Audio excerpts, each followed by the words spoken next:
You found out the delays in planning application for this. I'm for Manston, by the way. The planning applications. We're thinking, of delaying it, but they're obviously thinking about how quickly they can get this through. Is there, are we being realistic in this? I mean, can they really rush it through or not? No, this is what I better be careful in what I say here. But the press piece last week about starting building by the end of the year is just so far wide of the mark. I mean, anyone who's ever been through a planning application which involves outline and then detailed consent will tell you that the time taken between outline, and they haven't even got outline yet, and detailed could be very long indeed. And when you've got an application for 2,500 houses at least sitting on top of a very sensitive water source with all the objections that have already come in from the Environment Agency and Southern Water, it's just impossible to see how that could occur. Plus, of course, there are reserved powers to the Secretary of State to call these things in and deal with them himself if he feels that the local authority is not approaching it in the correct way. Yeah, but this happens on a sort of an ordinary scale. I mean, they start building and then get retrogressive planning. No. For this, it's impossible. It's impossible. All right, thank you. I have other questions. I'll come back to that. Although the official application with the DCO isn't in, you have a running commentary with PINs, so they must give you some feedback that you're onto a worthy cause. They are, they're very correct and very professional. Their feedback has been through the Section 53 application to recognise that this is a valid project. We have to demonstrate that we are going to create infrastructure that can support 10,000 carbon movements, and therefore that this is a project of national significance. It helps now that we can say this is in the context of the government's new policy just announced last week, because our research will show that there is a huge unsatisfied demand for carbon capacity in the UK, and essentially what PINs have said to us is, you know what you've got to do. It's like a big form with lots of boxes. You've got to tick them all. If you tick them all, they're not promising anything, and it would be quite wrong of them to. But they've engaged in the dialogue with us. It's also interesting, I think, that the Heathrow DCO is coming along behind ours, and in some ways it can be said that we're a pathfinder, but it gives us the opportunity actually to say, we can provide the additional capacity that Heathrow certainly won't be able to until they've got their third runway, and we can provide the additional freighter capacity for which they won't have room on their new third runway, even if it gets built. So that essentially, this is an argument I think will begin to develop. If you look at Schiphol and Frankfurt with their 4 runways, essentially we're saying we'll be Heathrow's 4th runway. And it'll be the 4th runway that takes freighter traffic that they can't take with some cargo. We should be the 3rd runway. Sue Gerber. You've just thanked us, so I'd like to start by thanking you and your colleagues, because you've stood by us and some of the abuse that you've received. I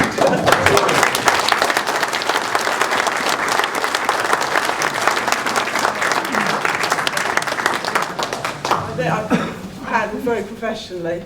My question was, you said that you're the only opponents to the inquiry for change of use, but any of us that have objected to that change of use can also still object to it. We are opponents as well, presumably. We are a party to the appeal. We're the only official party, because the other party, the council, has withdrawn. As to the rights of local residents to be heard, I don't know. You'll probably have to contact the planning inspectorate about that. My belief, and I might be wrong, my belief is that if you've already objected to it, that is still in the system, and we presented to the inspector, in fact, that he has already read them. And no more I believe, are allowed at the moment, but I will double check that. I thought we were actually allowed to speak. If we were already... We're allowed to speak, yes, we're allowed to speak at the thing. We just must not say anything that we have already sent in writing. We are allowed to speak.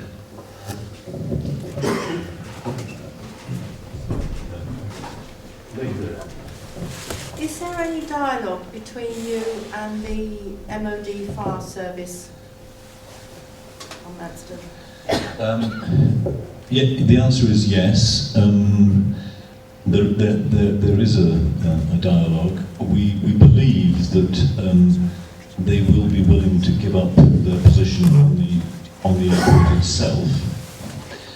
And as to their plans for the fire training school, we know that's all up in the air and is being looked at again. We've made it clear informally that if there is, if they decide to depart, that we would be interested in acquiring that site to extend the airport.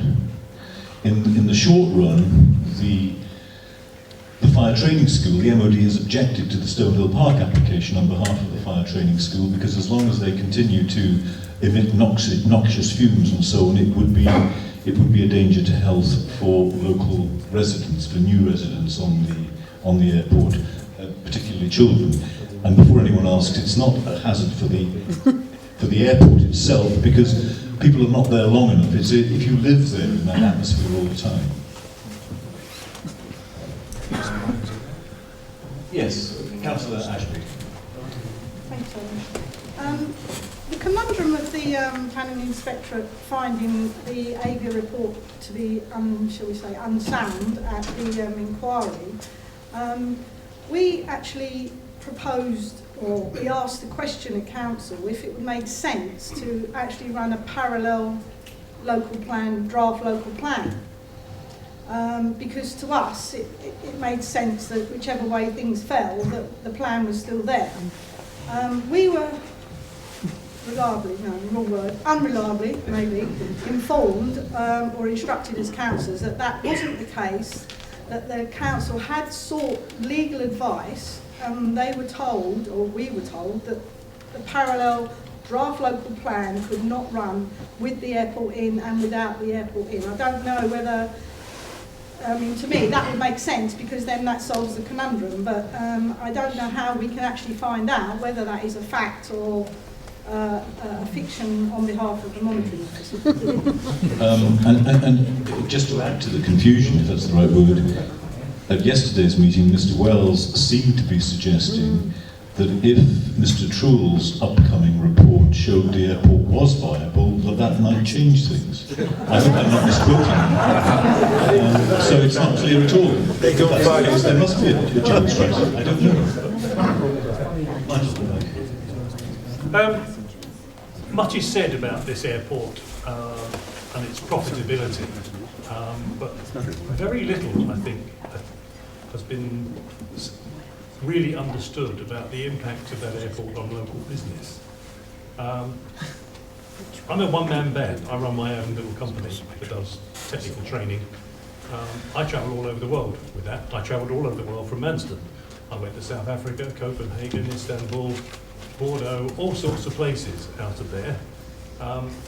As my one-man band, having now to go to Gatwick and Heathrow and sometimes Stansted, it's cost my company a good many thousands of pounds in extra travel, in having to stay at hotels overnight, because you just can't rely on the M25 being clear in the morning.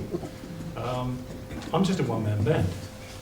Has anybody ever thought about the sums of all of the businesses around here and how much they relied on the airport? Millions. And all the ancillary businesses, the taxis, the hotels, and everyone, that probably made an enormous difference to the local environment in terms of, profitability for others, maybe not for the airport, but I think, you know, Perishable goods, well, about £9 million. particularly, I mean, Paul and I have had this £9 million this discussion. per annum. But TDC ignore this completely Yes. in all of their arguments. So Well, they're I think selling off it the just assets, aren't needs they? to be said. What does that say?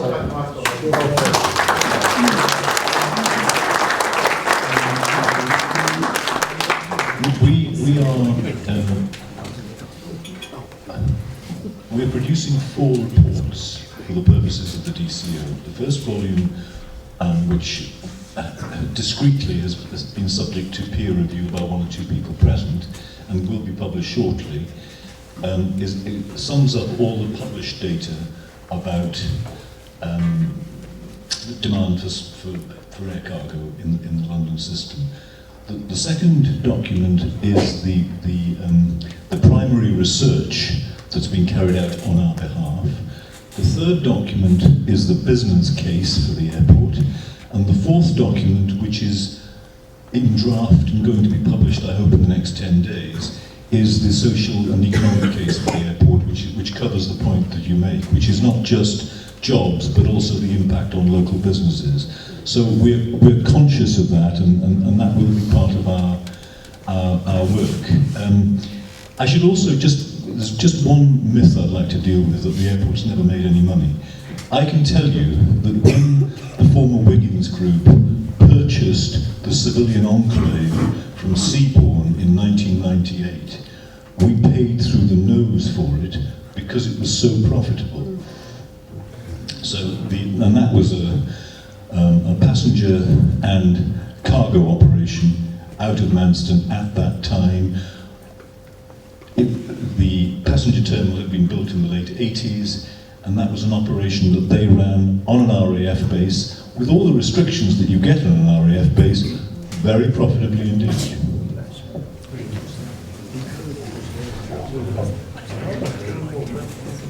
Thank you.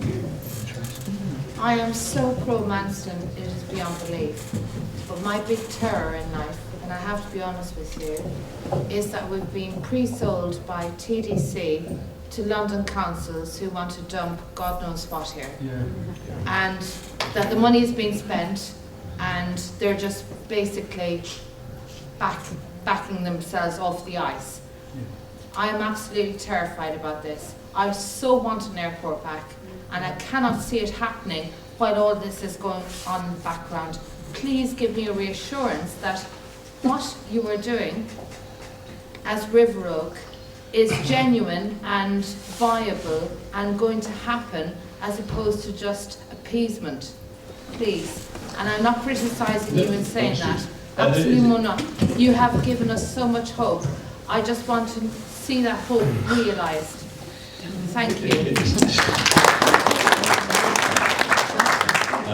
It's a fair question.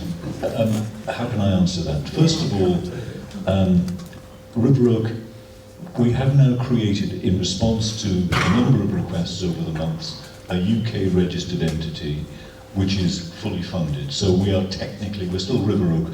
We're now River Oak Strategic Partners, a UK registered company.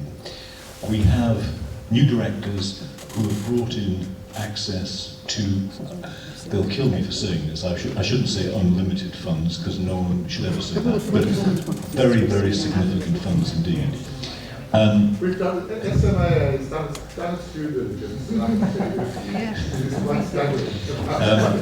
We are, I mean, for example, the commitment that we're giving to this, the planning appeal on the 14th to the 17th of March, it is probably going to cost us £100,000, just the appeal. That's for a QC and a junior and a whole team of lawyers and experts to fight the case. That's how hard we're fighting. And the beauty, well, no one's ever called the planning system beautiful, that's the wrong word. The strength of the planning system is that when you get to Secretary of State level, it moves it out of local politics. That's a check and a balance that's available in this country, which is very, very important. And remember, the planning appeal will be decided by an inspector, the local plan will be decided by an inspector and ultimately by the Secretary of State. It will not be decided by TDC.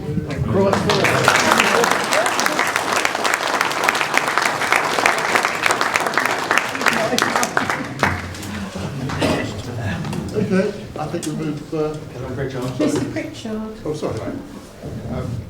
Can I just ask Tony to confirm something which I know, I think, as well as he does, but which many people will not know, which is that the final decision on the DCO rests with the Secretary of State for Transport and not, in fact, the Secretary of State for Communities and Local Government. Yeah, that's correct. Yes, John Richard asked me to confirm that the final decision on the DCO will be made by the Secretary of State Transport, currently Chris Graven, and not the Secretary of State Department for Communities and Local Government. And that is correct. The Planning Inspectorate is part of the Department for Communities and Local Government, but the way the system works is the final decision gets to be made by the Secretary of State for the department under whose remit the particular piece of infrastructure falls. So Grayling will make, or the Secretary of State will make the decision on our DCO, and if he's still around by then, also on the Heathrow DCO. But it will be the Secretary of State of the DFT, definitely.